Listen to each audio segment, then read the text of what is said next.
Ilalagay ko naman ngayon yung ating pineapple. Ayan. Ang sarap!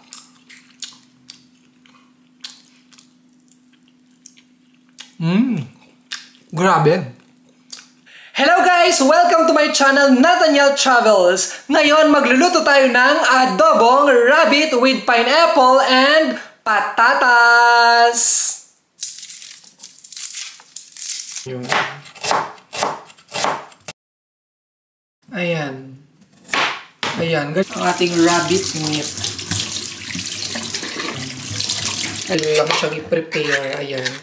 At adobong kuneho a la Madrid, ganon. Hello guys! Welcome to my channel, Nathaniel Travels. For today's video, magluluto tayo ng adobong rabbit. Yes, tama po yung narinig mo, adobong rabbit. Kasi usually, yung niluluto natin is baboy or manok, karne ng manok, or vegetables. Pero ngayon, bahin naman natin.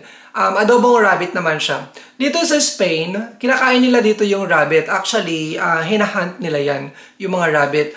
Pero yung rabbit na gagamitin natin is galing sa supermarket, syempre. Hindi naman tayo marunong na mag-hunt ng rabbit sa wild.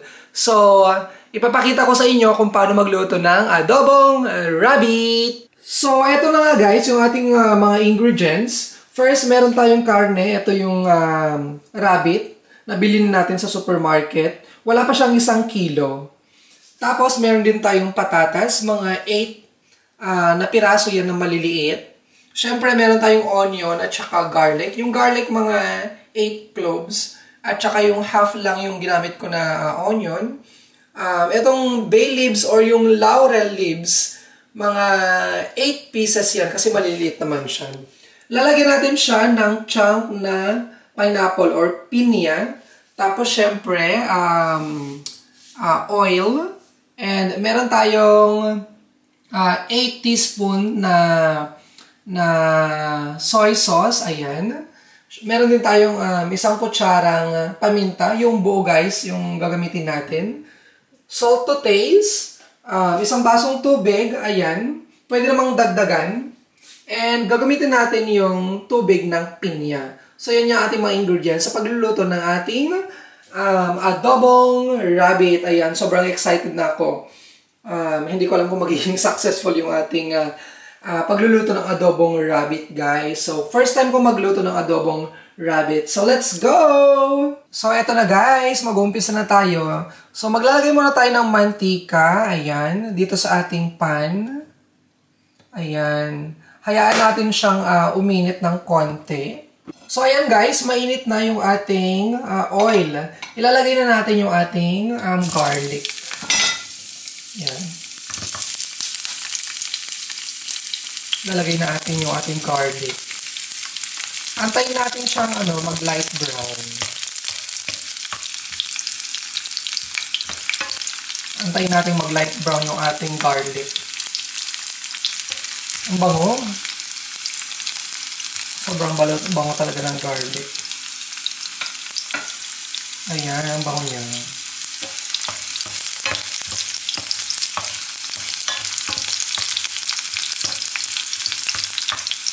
Bango ng garlic, guys.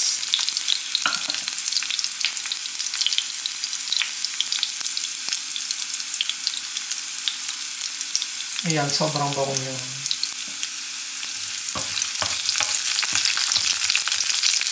Ayan, medyo nag-light brown na siya. Ngayon, ilalagay naman natin yung ating onion at saka bay leaves. At the same time na yan. Actually, yung onion, optional lang siya. Hindi naman talaga siya nilalagyan ng onion. Pero ako gusto ko siyang lagyan ng onion kasi nga gusto kong mabango yung ating rabbit. Ayan, haluin na lang natin siya. Tsaka ilagay na rin natin yung ating pamintang buo. Ayan. Haluin lang natin siya.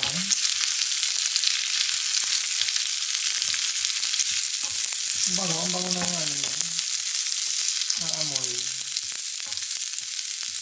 Nasa sa inyo na, again, nasa sa inyo na kung lalagyan nyo siya ng onion. Pero ako, gusto ko siyang lagyan ng onion. Pwede din naman na walang onion.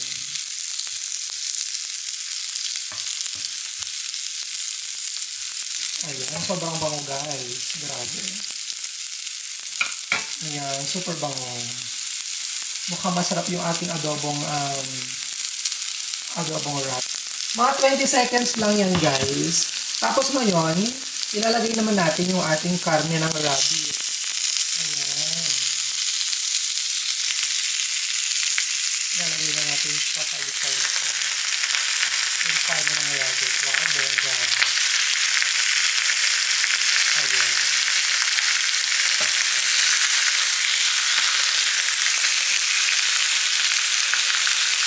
Ito pala yung liver, ito. Mamaya tatanggalin mo natin siya ng konti para hindi siya ma-overcook.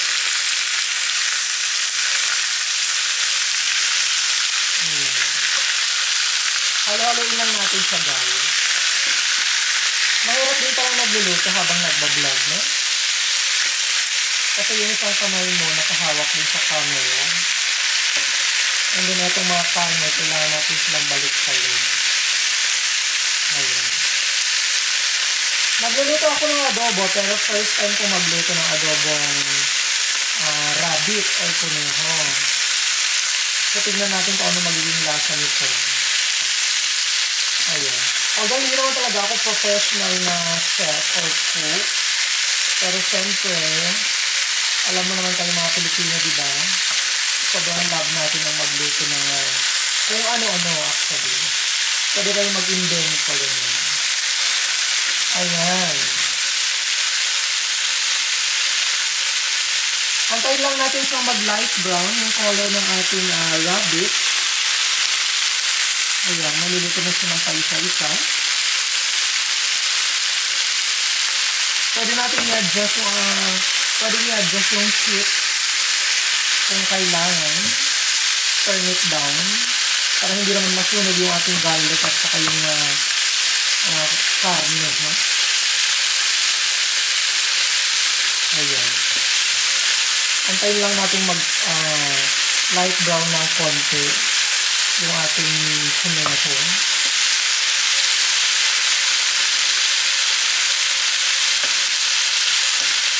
Ayan. Ano kayang lasa niya guys? Masarap kaya siya. Mas masarap kaya siya kaysa chicken or pork. Tignan natin. Ayan. Unti-unti na siya mag-light brown. So, antayin natin siyang mag-light brown.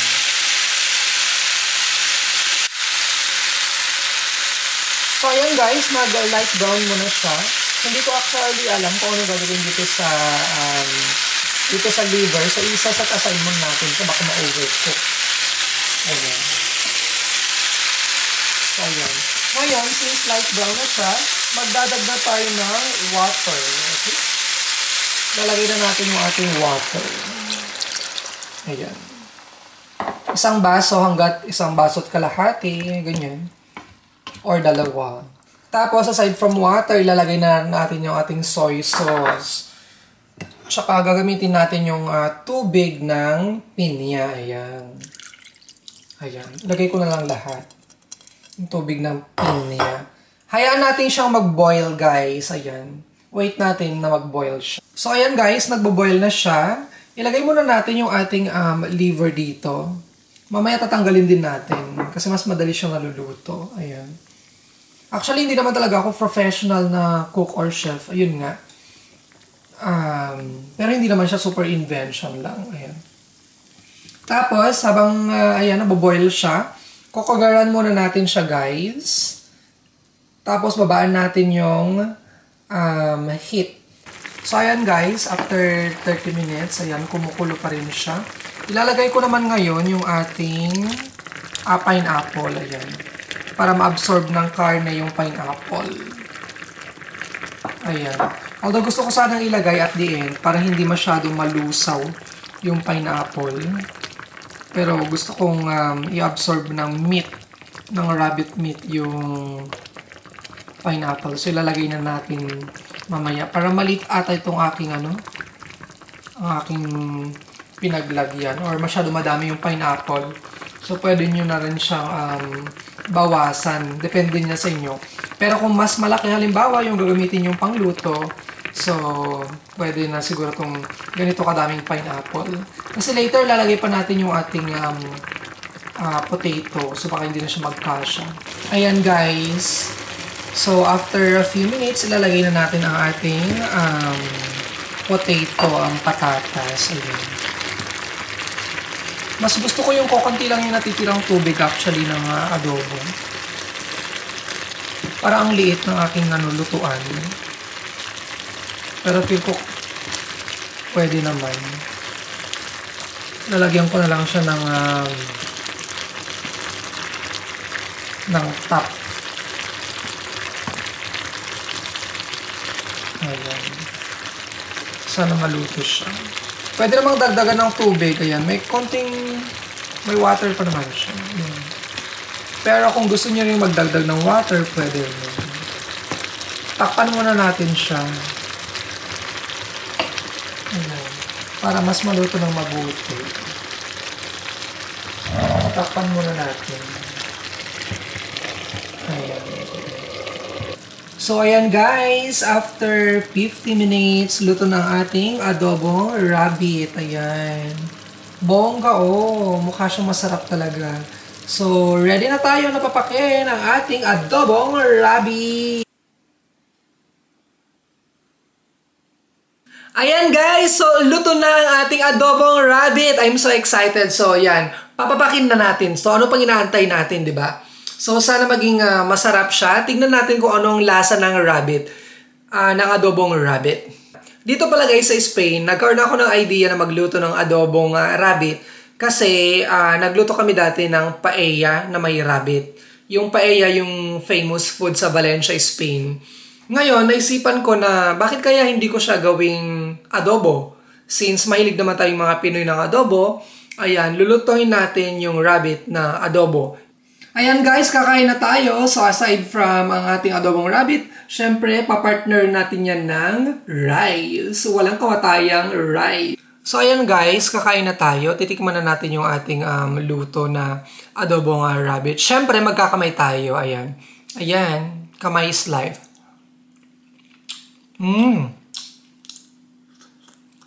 Ito yung pinya. Pwede naman kayong pwede naman kayong kutsara, pero mas gusto kong kamay. Masarap.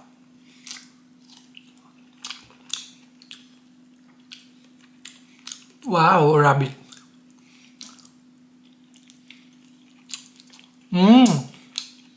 Ang sarap guys, grabe. Ang sarap naman ito. Sobrang nalalasaan ko yung pinya niya. Talagang nanuot yung pinya. Grabe. Ang sarap pala ng adobong rabbit.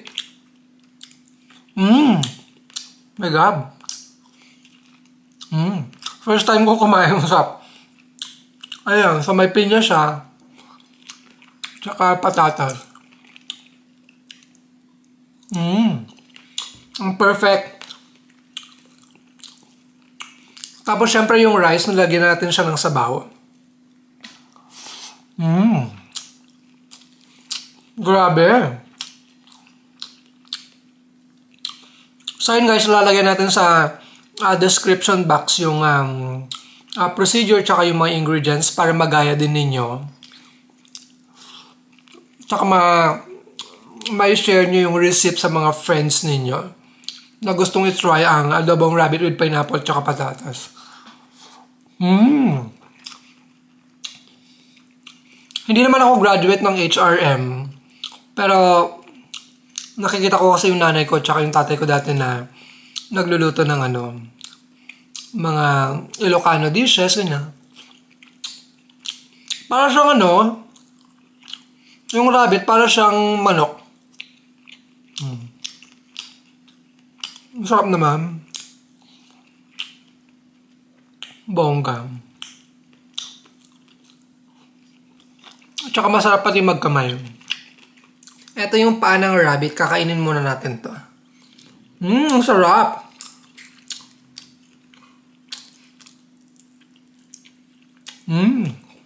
Grabe.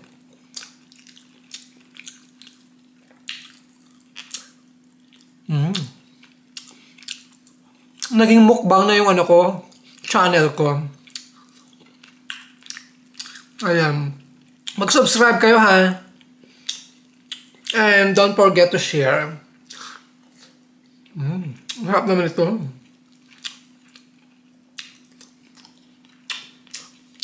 Masarap talaga yung may pinya, no? Favorite ko din kasi sa pizza yung may pinya. Ayan.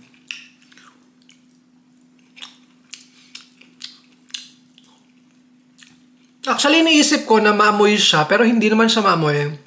Siguro dahil sa mga pinaglalagay kong mga ingredients. Well, konti lang naman yung ingredients niya.